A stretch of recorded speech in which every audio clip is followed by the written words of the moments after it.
This I did not agree conference will to now be recorded.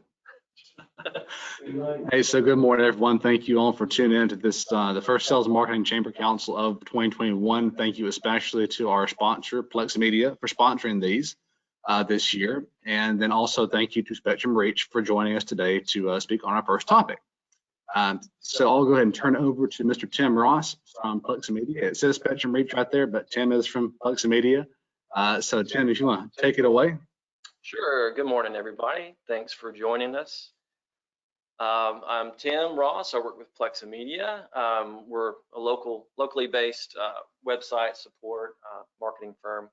We also have a presence in Birmingham, all throughout the state, and really throughout the country.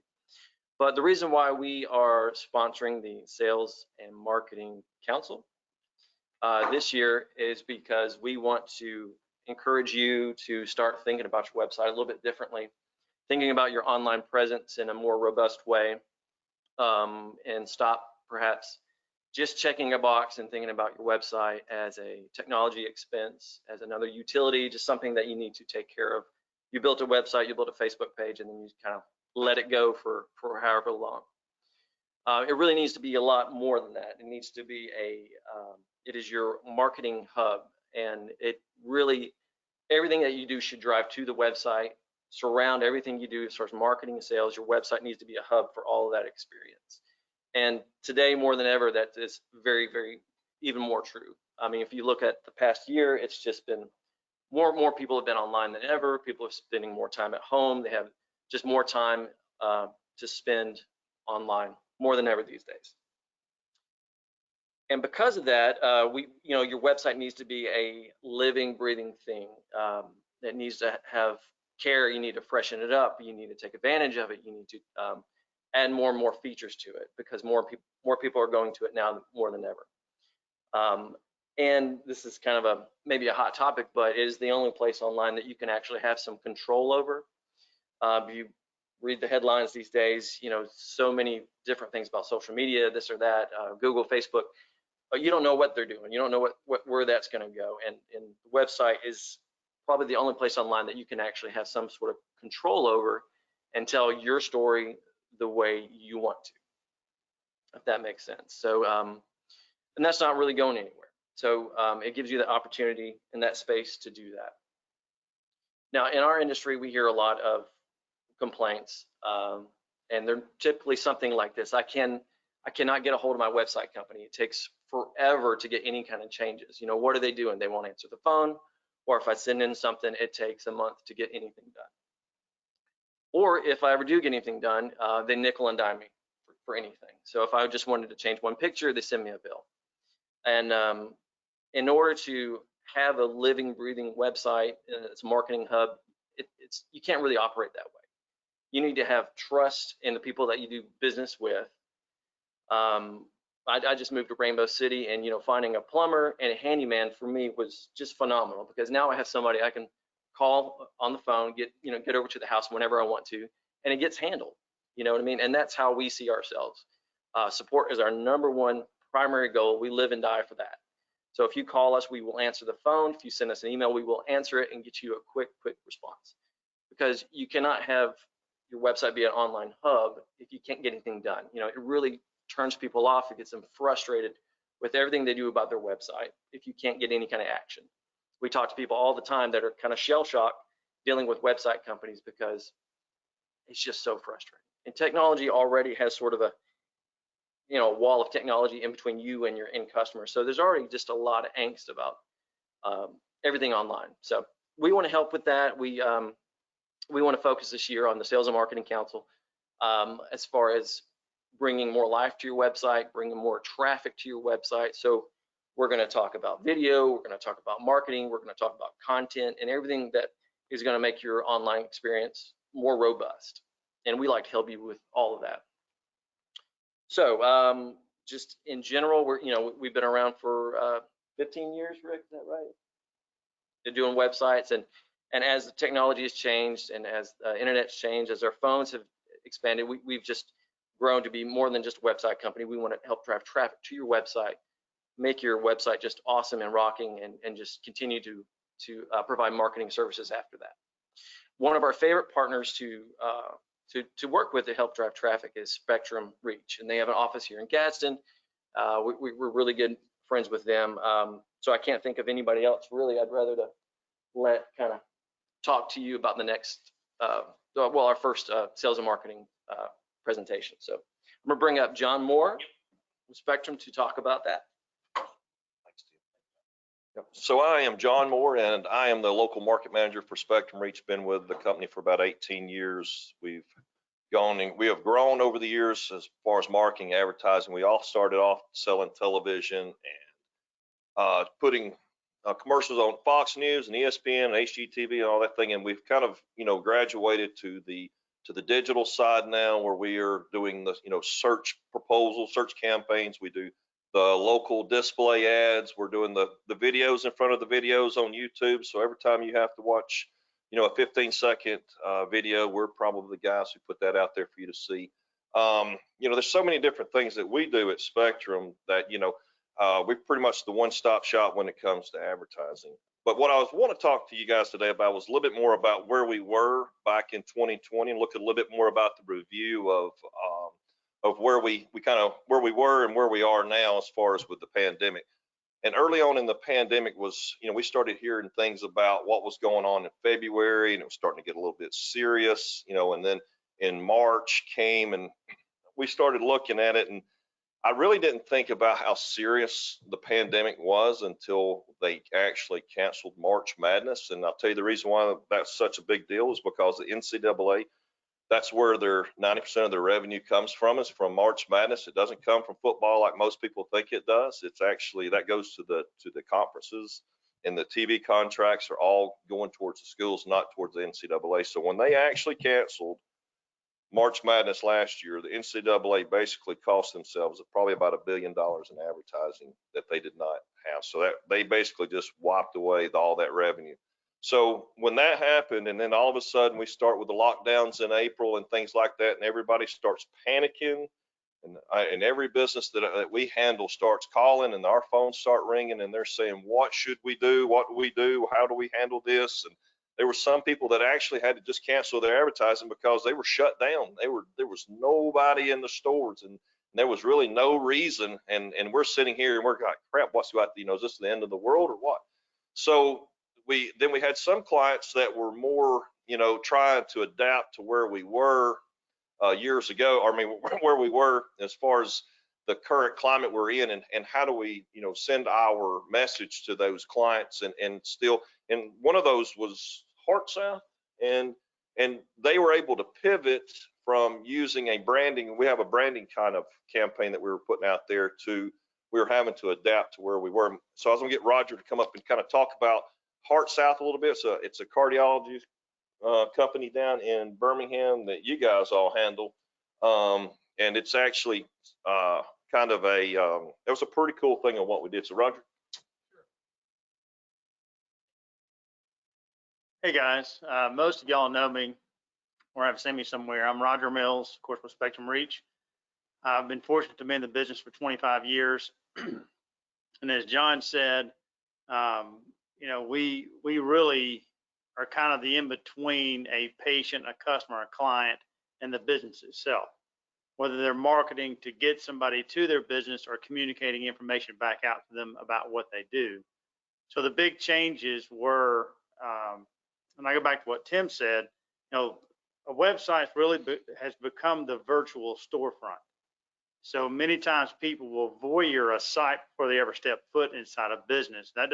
Whether it's medical or it's a sales store.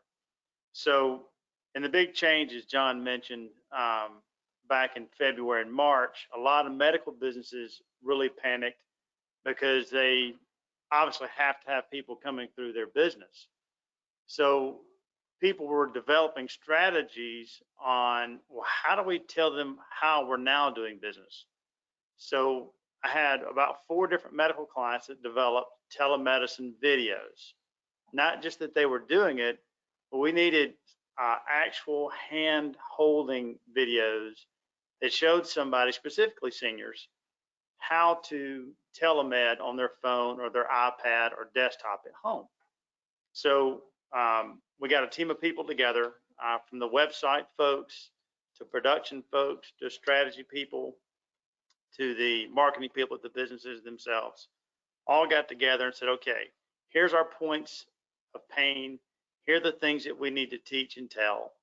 We created the videos, an Android version, an Apple version. We housed them on the websites, and they basically walked somebody through how that would work. Then they went back and, of course, obviously taught the doctors how to do it, because they, as you can imagine, this is coming out of their pocket. They really panicked on, gosh, how do we see our patients? So once we created the space on the websites to do it, then we created marketing videos to actually push out to patients through email, through online videos, through TV commercials, to specific market areas that educated people, hey, I can still go to the doctor, but I physically may not have to be there. So it was something that was somewhat of a Band-Aid, I guess you might say, for the at need. And as we get into midsummer, you know, there was a lot of conversation with the insurance companies. Are they going to be able to continue to do this? Is it working out? How are we doing the billing? And it turned out to be a really good path for more doctors actually to see more patients with less effort. So there was a lot of benefit into that. So now that's just the medical side. The retail side and the B2B, we started seeing more and more people saying, hey, we need more video to tell people how we do it. So the web company, of course, like Plexa Media and us and our production folks, their production folks started getting more and more calls to produce video for on-site, for YouTube, just to explain their business, because they couldn't go out and call on people anymore. Everybody was being shut down to their homes or confined to their business. They couldn't get out. So just what we're doing right now, people were doing it in person, filming it, and then housing it on their site or YouTube or Facebook. So there's been a huge transition to, how do I do a video? Does it have to be polished? Does it have to be this kind of ad? Well, it depends on the environment that you're in, depends on who you're putting that video in front of. So, with now those videos are being created, you're now looking for ways to push those videos and that information out. So I'm going to stop there. I'm going to transition it over to Glenn Ingram and let him talk more about the transportation of information.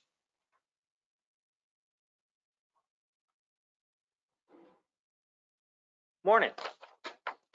Let me see if I can open up a couple of slides here. Are we sharing well? Are we good?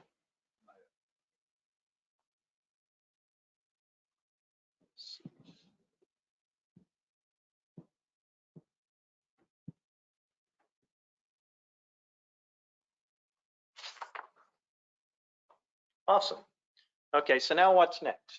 You know, you've got a great website that Plexa Media has built for you, or you've written down their phone number, contact information since we've been talking this morning, but you've built a mobile-friendly website. Now what do I do? Well, it's actually not as difficult as you think. First, you got to make sure that people know who you are, and there's different platforms that will help you do that. People need to be able to find you. So there's different platforms that help you accomplish that. But what we've learned during the pandemic, that it's very critical that people are able to reach out and engage with you in your business.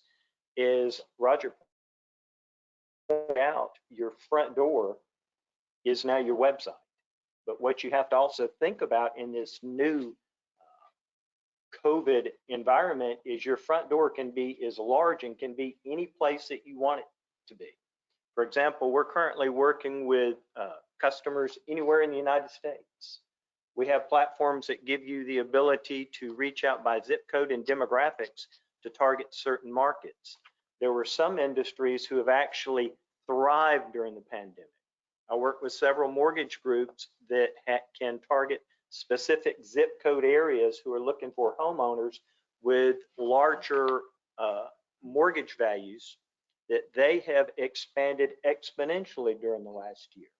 I have some auction groups who are reaching out to various zip codes throughout the country that they're a lot bigger than they were this time last year. Their marketing platforms has grown exponentially. The other factor is people need to know how to find you. It used to be that you trusted the yellow pages that was in that kitchen drawer, that if you needed to find someone, you would go pull that out and you would just look up who you needed. Well, I received my most recent yellow pages yesterday. It came in the mail in a manila envelope and was not much thicker than these notes that I'm holding right here, okay?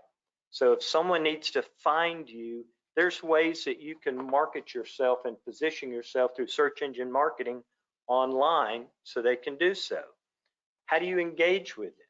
Well, there's different social media platforms, and there's also online video, and there's geofencing where you can connect your fancy new website to the specific demographics that you're trying to reach, and they can go to a specific page on your website. For example, if you have daily or weekly specials, you can put a specific landing page on your website and people can visit you on a regular basis and interact online.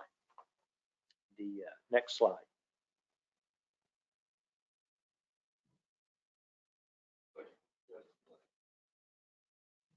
There we go.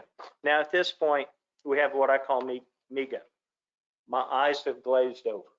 I've learned so much information during the past year about different ways to market my business, my company online. At this point, I really don't know what to do because there's too many options. The answer is really as simple or as complex as your problem. If you will identify what the problem is, if you're trying to be known, if you're trying to be found, or if you're trying to engage, then you pick the platform that best fits what your need is. Doesn't have to be very complex. Another thing that's very important moving forward is you need to make sure you have a consistent message across all platforms, which means your logo looks the same both online, in person, on your printed material. If you have a radio message, a print message, or an online digital message, they all have the same font, same color, same look. Everything is consistent. Don't chase trends. You know, the things that are popular today, don't spend a lot of time and effort and resources trying to copy something that's not going to be important a week, a month, or 6 months down the road. You need to be looking long-term in your marketing decisions, so when you place a message out there, you're not only trying to reach the people who are in your sales funnel today, but you're trying to find other people that you can add at the top. One thing that I've learned over the course of the last year is make sure your provider has a great dashboard. A dashboard will let you know who's seeing your message. It will let you know how many times that they've seen your message. It will track how many times they've been to your website. You also need to remember to inspect what you expect and also make sure you're comparing apples to apples. For example, earlier this year, I met with a client and he showed me this great presentation he'd gotten from one of our competitors, and the competitor was quoting them, I think it was approximately $500 a month, and they were going to get 50,000 impressions over the year. Well, actually, that sounds great until you do the numbers and you realize that that's an extremely low return on your investment. You need to compare apples to apples and make sure that as you talk to different vendors, they're quoting you the same thing. And I'll say this in closing, it's not really how much you spend. You really need to make sure that what you spend is effective and is reaching the client that you're wanting to target. Whether it's being known, being found, or being engaged, once you make that decision, what is your priority? You want to make sure that you're effectively doing that at the lowest cost possible. I think Roger and I have worked together for 24 years. Things have changed a lot for us. We have more clients spending less money but are more effective than when we started out 24, 25 years ago. So you do not need to be afraid of a TV schedule. Used to be that was totally, out of most of the financial realm of most of our clients. But I have clients nowadays who are spending $500, $750 a month on their online marketing, and maybe that amount on streaming as well, and possibly that much on local TV. It does not have to be as expensive as it was just several years ago. Going to Will, do you have anything in the chat room or questions? Not just yet. Looks like we have a message from Chris Posey. Chris says, thanks. This is very interesting. Thank you, Chris. Do we have any more questions or comments anyone would like to submit in the chat function? We'll wrap it up.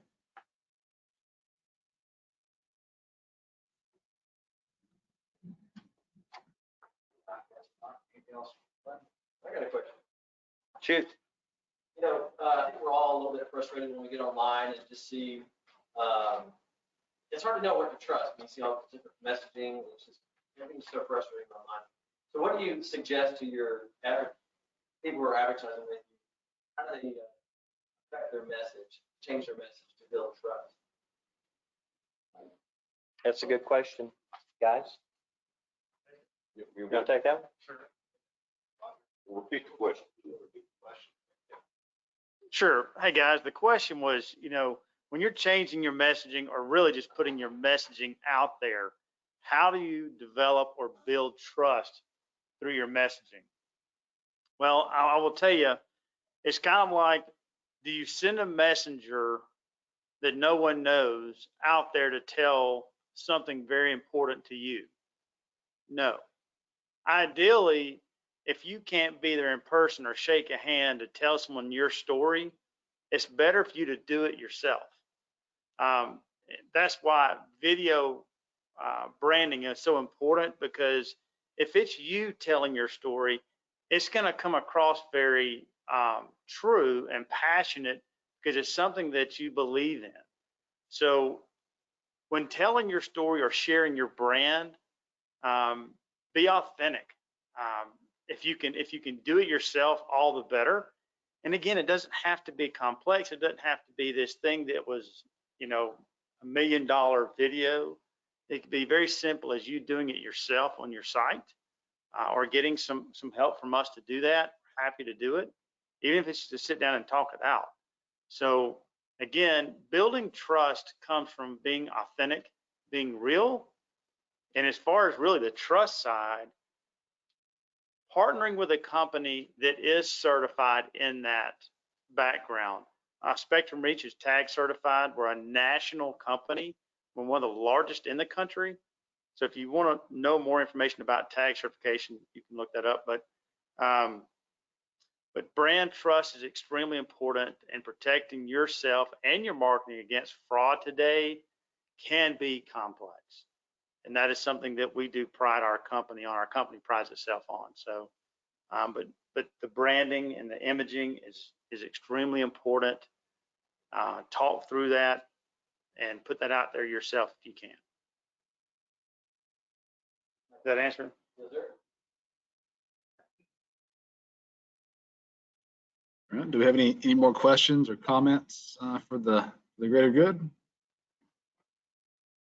I got one more, and then I'll stop. We talked a lot about reaching new customers, digging into new markets.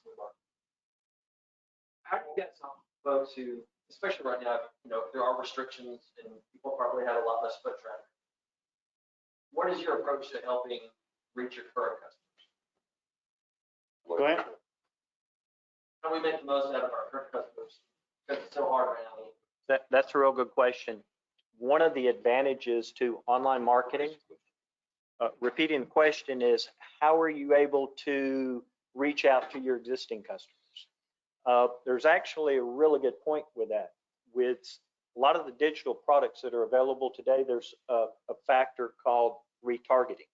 What that means is, once we get someone to your website, for the next 30 days, we're going to send them a retargeting message that's going to remind them of your products or your services and the different things that you have to offer.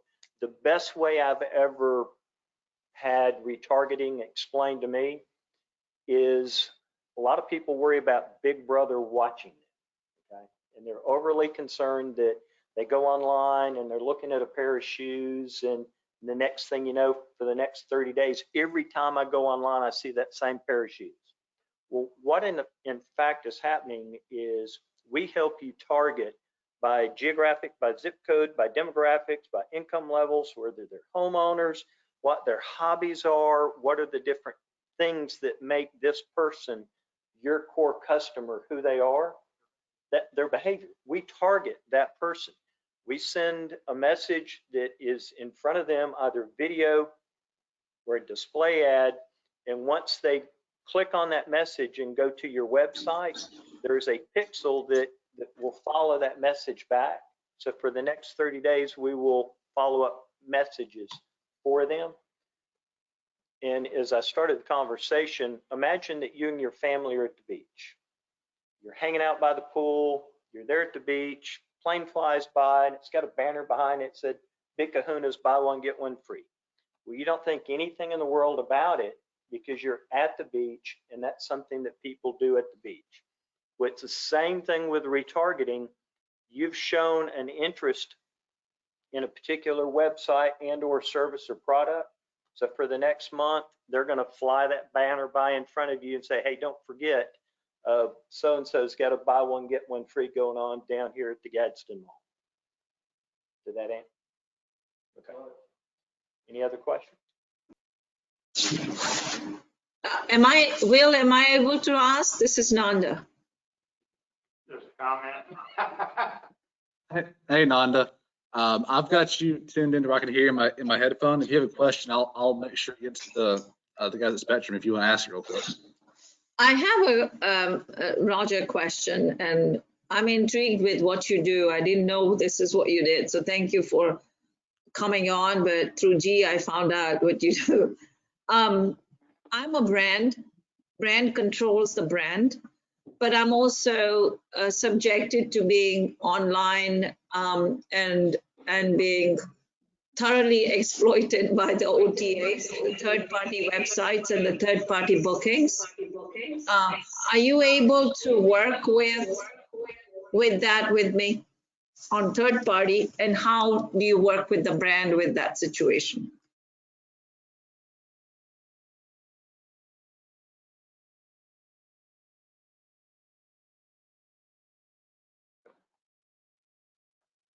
I'm not sure we heard the entire question. Please repeat. Okay. Is this Roger? This is Nanda Patel, the Holiday Inn Express. You know, we are a brand, so we have a brand website and we are subjected to their rules and regulations and what we do. However, we are also subjected to third-party reservations and third-party bookings. So are you able to work with that where you have third-party rules, regulations, and how we can make a hotel a better placement on third party, respecting the brand's rules?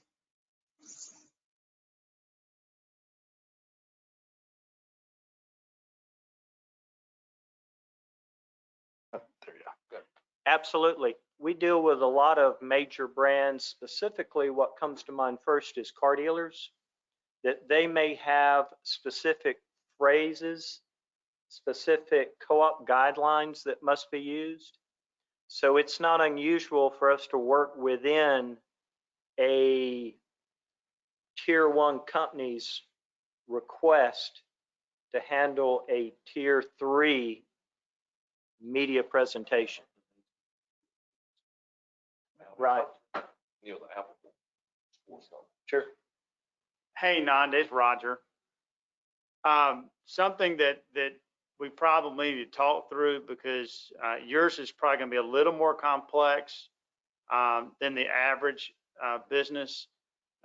Many of our large corporations that we work with across the country all have kind of stipulations and hoops that you're going to have to jump through to make sure everybody's working together in the sandbox. So I'll give you a shout after this meeting, and we'll set some time to kind of walk through how you would accomplish that. I will really appreciate it, especially when it comes down to looking at what third parties look at and what we don't look at. So thank you. I appreciate that. Thanks, Will, for this. Everybody is going to have a different set of problems that will require a different solution. What we hope to generate from today is conversations. Okay, what is your pain points for your company? What is some opportunities for growth, expansion, or improvement within your company? There's a lot of exciting things that are actually going on right now during a international pandemic in our industry. Things have changed. Things that were making a gradual change for us in our industry a year and a half ago have flipped and are at light speed right now. Yep.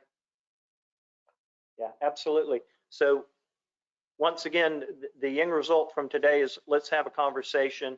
Let's talk about what's important to you and see if we can't come up with solutions. Tim, do you have any other questions? Okay, thank you. So I don't see anything else in the chat, so we'll wrap that up then. So again, thank you to Plex Media for sponsoring this year's series of Sales and Marketing Chamber Councils, and also thank you to Spectrum Reach for joining us today to speak. If you guys have any questions at all, you can reach out to me at the chamber. You can email me or call me. I'll be happy to get you in touch with these guys. A copy of the recording will also be found later today on our website. I posted a link right there in the chat. Christy Mayo says, thank you, Tim. She said Tim, Ross, Roger, and Will. But Tim Ross. Thank you, Christy. Thank you for making this possible. So thank you all for tuning in. We'll go ahead and stop the recording now.